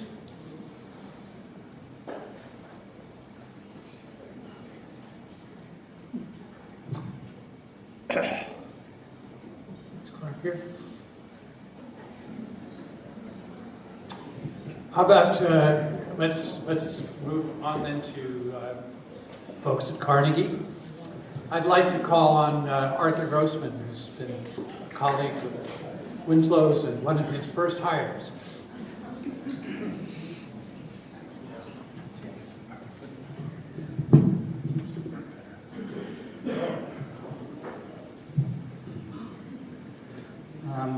I've known Winslow for about 40 years. And in 1982, he hired me as a faculty at Carnegie. I was living in New York at the time. I was a postdoc at the Rockefeller University. I visited the institution in 1981. I gave a job seminar, and I didn't really think I had a chance of getting the job. And when Winslow called me and asked me to join the institution, I was just ecstatic. There were no days like that have come after that. But at that point, I was completely penniless. Having too much of a good time in New York, I spent too much money. After some conversations with Winslow about the work that he was doing and the work that I might do at the institution, I mentioned the fact that it might be a little difficult for me to get to California since I had about $200 in the bank. He immediately said, "Don't worry about it, we'll move you to California." And that was even after I told him that I was a music freak and I had about 4,000 records that had to be moved with me. He then told me, "I'm not sure exactly how much setup funds we have for you, so I can't give you an exact number." But he added, "Don't worry too much because we will make sure that you have everything you need to succeed." There were no contracts signed. There were no tiresome negotiations. Few letters were exchanged. But there were a number of exciting scientific discussions that we had that often ended with 1 or 2 or 3 puns. And so I came to Carnegie with my 4,000 records. And of course, Winslow made sure that I had everything I needed to succeed. Those initial interactions really made me realize just how special Winslow was and how special a place the Carnegie Institution was. Winslow and I collaborated. We published papers together and had joint lab meetings for many, many years.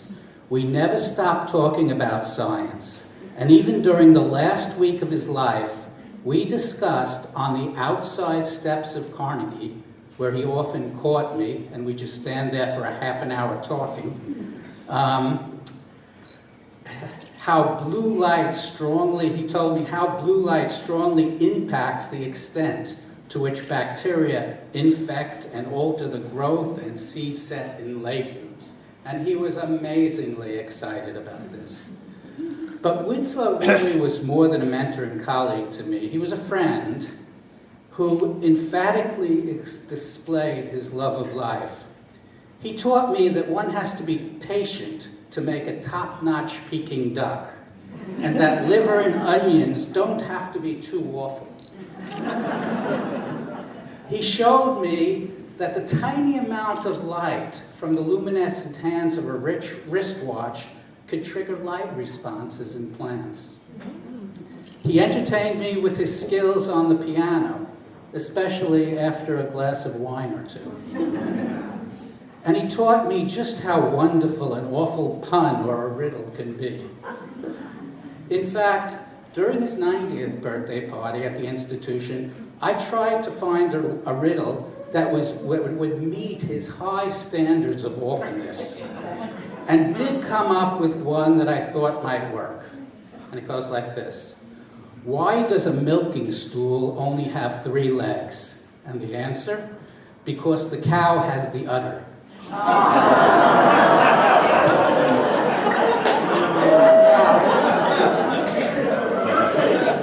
Winslow told me afterwards that just made his cutoff for awfulness. I wanted to end this brief meditation on Winslow with a sentence or two that reflects his relationship to science, and I did recall an appropriate quotation by Vannevar Bush, who was the driving force behind the establishment of the National Science Foundation, and who was also president of the Carnegie Institution from 1939 to 1955. And the quote goes like this. Science has a simple faith which transcends utility. It is the faith that it is the privilege of man to learn to understand, and that this is his mission. And this has always been Winslow's mission. Thank you.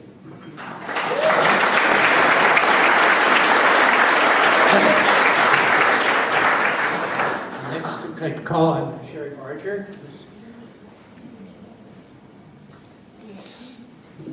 Can you hear me? I'm not used to speaking in these. Am I close enough? Yes. Thank you. Perfect. This is just a little on the lighter side. Winslow was such a famous person in the biology world, but he was also, as everybody knows, so down to earth.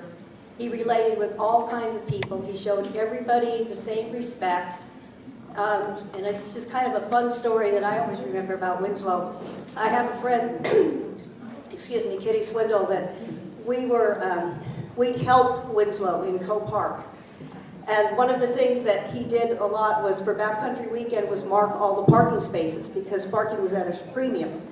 Well, so we were going to help him. So he'd always give us a bad time about, we didn't know what a straight line was.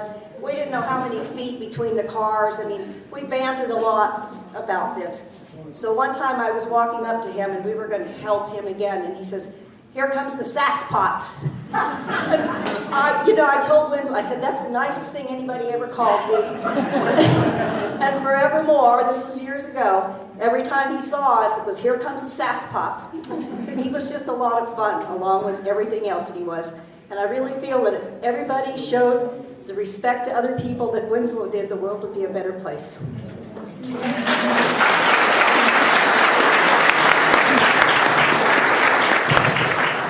Winslow's a great leader and at Carnegie, and helped us start a second department here at Stanford. And I'd like to call on Chris Field to say a few words about his interactions with them.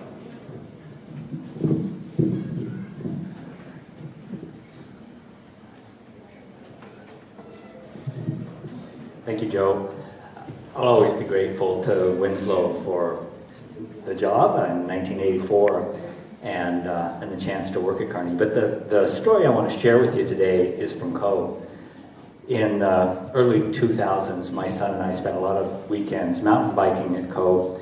And I remember one Sunday morning, I think it was 2003, we got to the visitor center and Ann and Wynn were behind the desk and said, oh, they had just finished work on this really spectacular trail coming up from China Hole and recommended that we do it. And for those of you who know Coe, pretty much every trail is really uphill to get back to the visitor center. But we got down to China Hole after lunch and ready to do the spectacular new trail. Winslow said, amazing constancy of grade. And we started up, and it was south-facing. It was in the chaparral. It was brutally hot. It was really steep. It had about 100 switchbacks. And every switchback had this beautifully placed wooden step that my son could hop the bike over, but I couldn't. I had to get off, drag it on the bike. And so when we finally got, I was just dead when we got back to the visitor center. And of course, Winslow says, "Was it really great?" And I said, "No." And then I thought about it. And this, the essence of really interacting with Winslow over decades is that the trail was truly spectacular in terms of every view. The grade was remarkably uniform, and there was a purity of line that sort of captures his approach to everything. And so I realized that my initial reactions were wrong, and that in fact the trail was really, really great.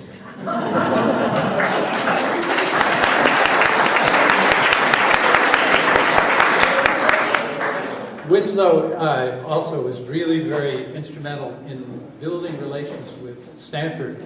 And I'd like to call on Sharon Long to just say a little bit about it.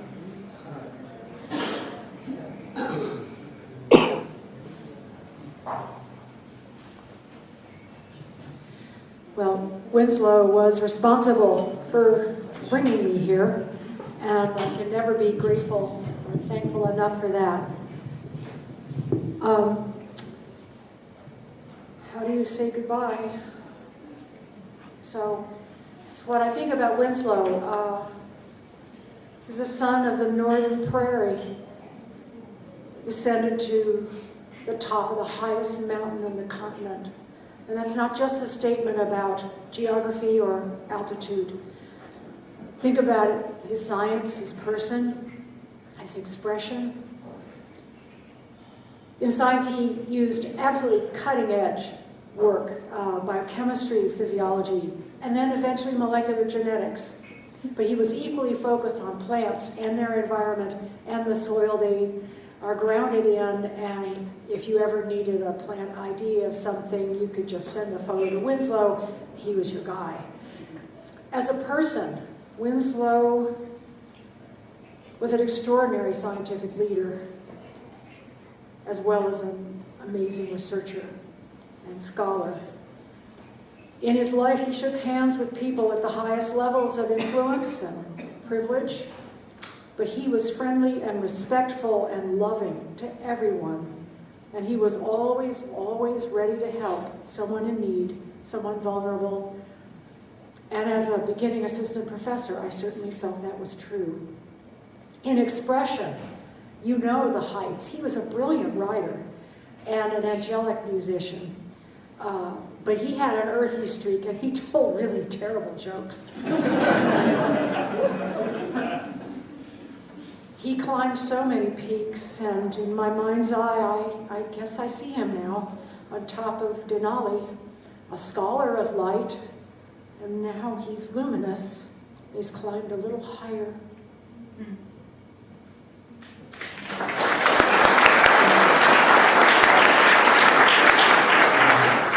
Thank you. Devaki?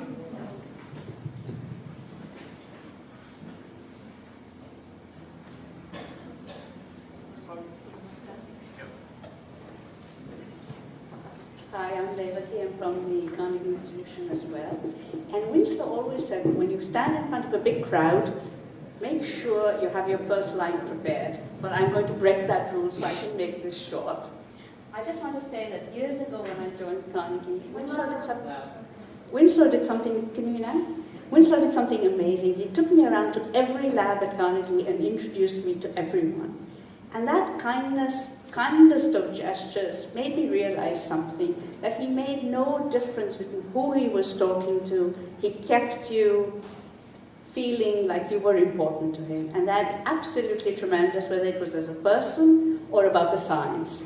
And as we've talked about all day, he would talk about science, whether it was in the kitchen or on the stairs, and it was always with something to add, so that you went back and you thought about things. And I think that is absolutely unique about Winslow. So I just want to end with one little story, because I can't resist. And that is that he always wanted to help everybody, and we've heard that over and over again. And for many, many years, Winslow and Arthur and I had joint lab meetings. And often we had students and colleagues who came from all over the world. And sometimes English was not their first language and they'd never talked before an audience. And Winslow always listened patiently. And then one day he came up with this idea and we discussed it. And he said, can you do me a favor? I'm going to sit at the very back of the seminar room and I want a little notice. And your daughter seems to know Mandarin. She was only 7 at the time. Can you ask her to do something? Can you ask her to make a little note that says, louder please, and use that. And then on the other side was in Mandarin from the louder monster, I think saying louder in Mandarin, actually I still don't know that. So I feel like this would have made Winslow chuckle, and that is the best thing that I can do. And I want to end by saying that I lost my father 3 weeks ago, so I want to say that to the Briggs' daughters, and I feel in many ways they shared qualities. They loved puns, they loved to think about things, and so I struggled very hard with all of this over the last 3 weeks, and I thought, what can I say, one thing that will bring them together to me? And it turned out that I could find something, I think I could. It's from this wickedly funny poetess Dorothy Parker, and it says, the cure to boredom is curiosity.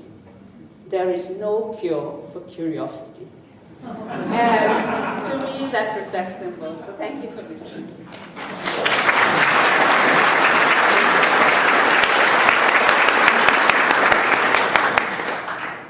Jenny Walbert, would you like to say a few words about Win?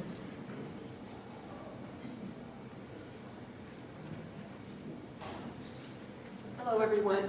Currently, I'm a professor in the biology department here, but a long time ago, I was an undergraduate.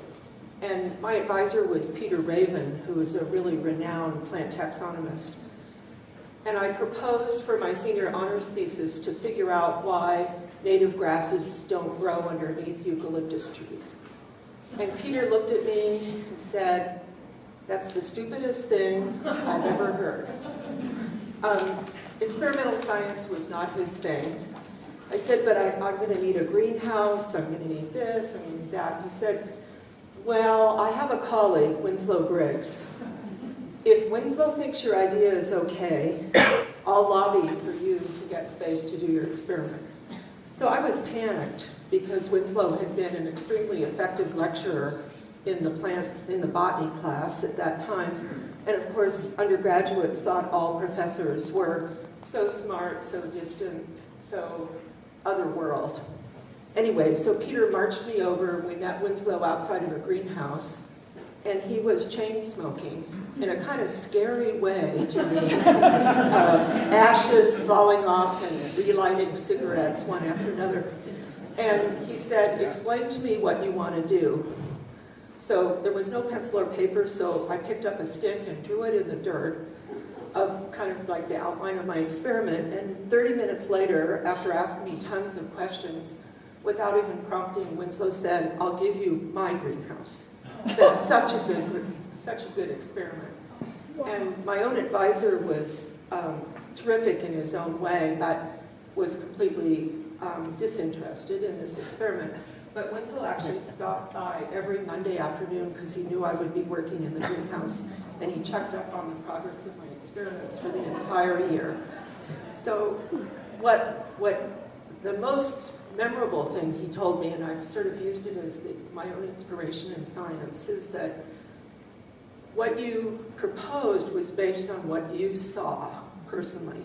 So I had noticed that there weren't things growing under eucalyptus trees, and he said, that's the essence of a good question. You already know it's real. You're not just going to collect data in search of a question. You have a question and you'll collect data in search of an answer. So that was a great gift from Winslow.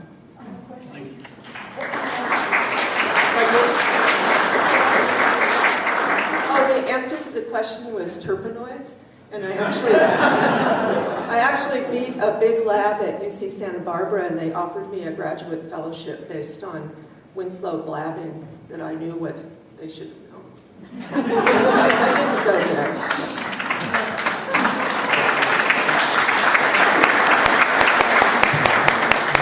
Those were the Hussein and Eddie.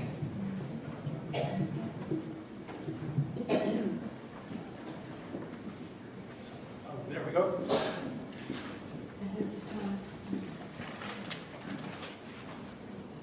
Thank you.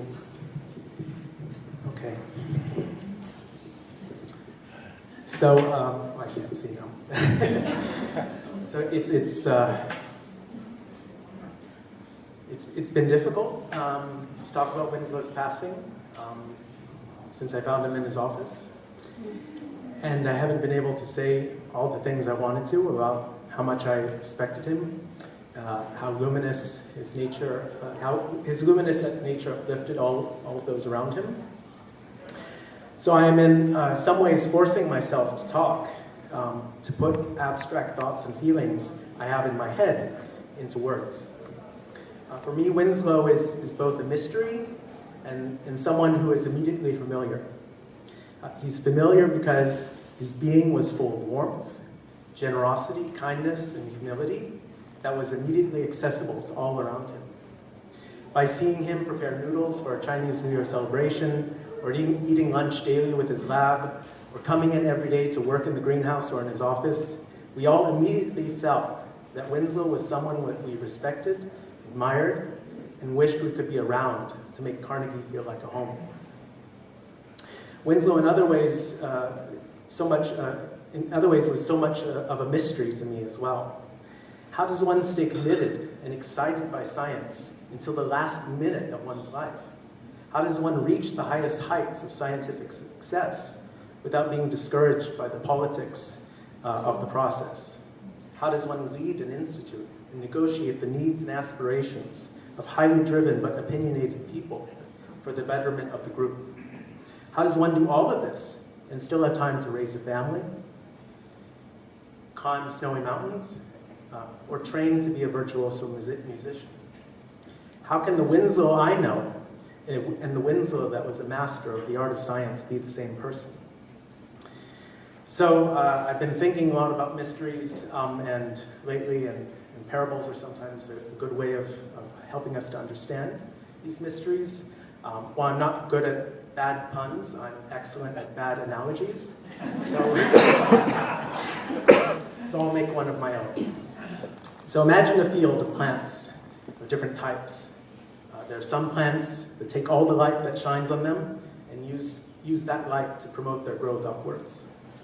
Others receive light, but are not able to utilize all of it efficiently, and instead radiate most of it as heat. You might know a few plants that are better at producing heat than fixing things. And by fixing, I mean fixing CO2.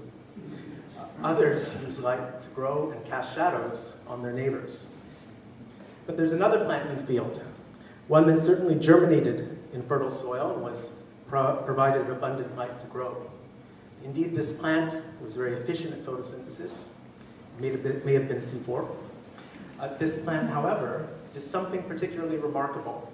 While most plants absorb most of the sunlight that fell on them, this plant had the remarkable ability to reflect more light than it received, and supported the growth of all those plants that grew around it. It also had the ability to fluoresce light. It changed the wavelengths of the light so that it gave you the wavelength of light that you needed most. So it spoke to you in your wavelength. And so this plant grew and prospered, and so did all the plants surrounding it. Now one day we may be able to engineer a plant such as this. But until then, we should all try to live a little bit like it, like Winslow, taking the gifts we have been given and sharing them with our family, friends, and colleagues, students, communities, so we can all grow to great heights. Thank you, Winslow, for inspiring all of us to think beyond our own immediate needs. Today,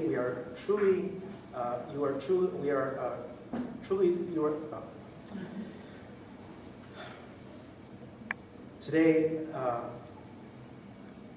you're truly with us, both in an apparent way and in a mysterious way as well. So thank you.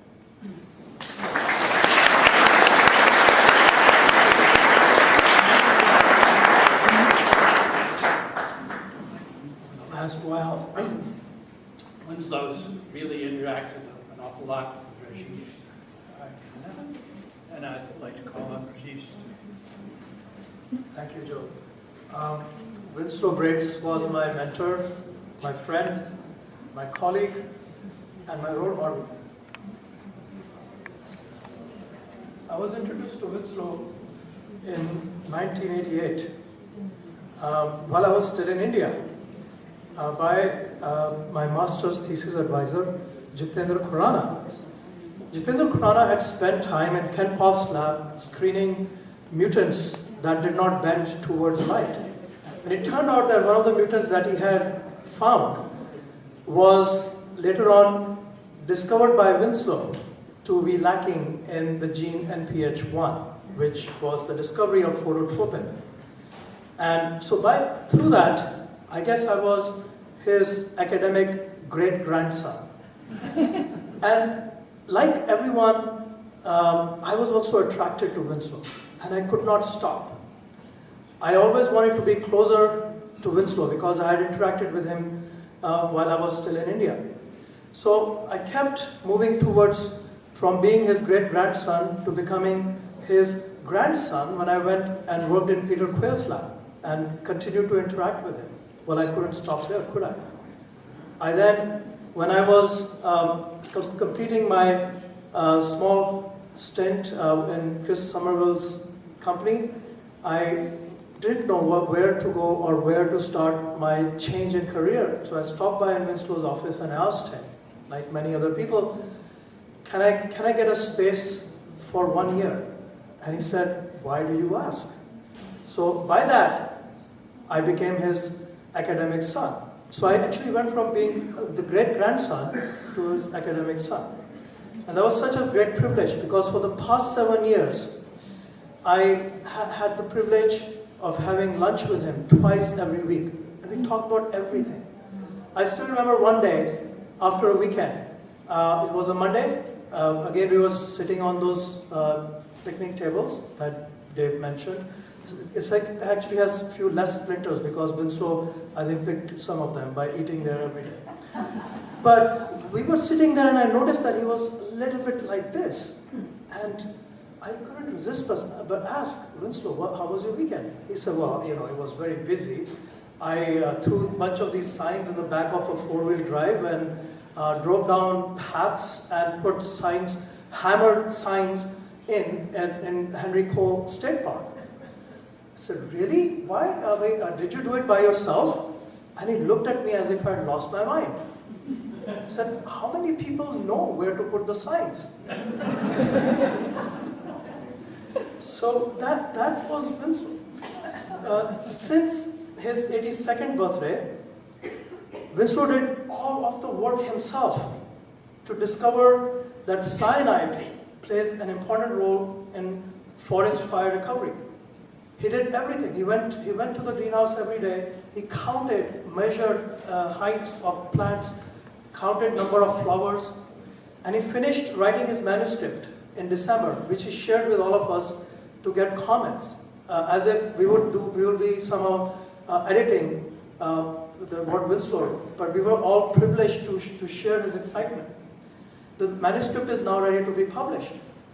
Since his 85th birthday, we had an exciting project working together in translating his discovery of the love domain, which he named, which love stood for light, oxygen, voltage. And I think Winslow had the biggest love domain. But this love domain has a direct application in agriculture, starting with fava beans, then moving into peas and alfalfa, and now soybeans. Winslow was on his way to show that light-activated bacteria has the potential to increase legume yields by over 50%. We've done this twice now. And this discovery will have a profound impact on world's food production, especially in the developing world, because it can significantly reduce the cost of fertilizer. Winslow was very excited about this applied work. Through all these decades, over 7, Winslow has made numerous important contributions to the field of plant biology. He was working up until the very last hour. His work and his legacy must go on. I will definitely miss Winslow. I also want to just end this last piece with Dong Shun, who was Winslow's last postdoc. And Dong Shun unfortunately had to travel to Taiwan because of a family emergency. And he sent me this note, and he wanted me to say that he was very sorry that he is unable to join us in paying his respect to Dr. Briggs due to his own family responsibility, and I will miss Dr. Briggs dearly. Thank you.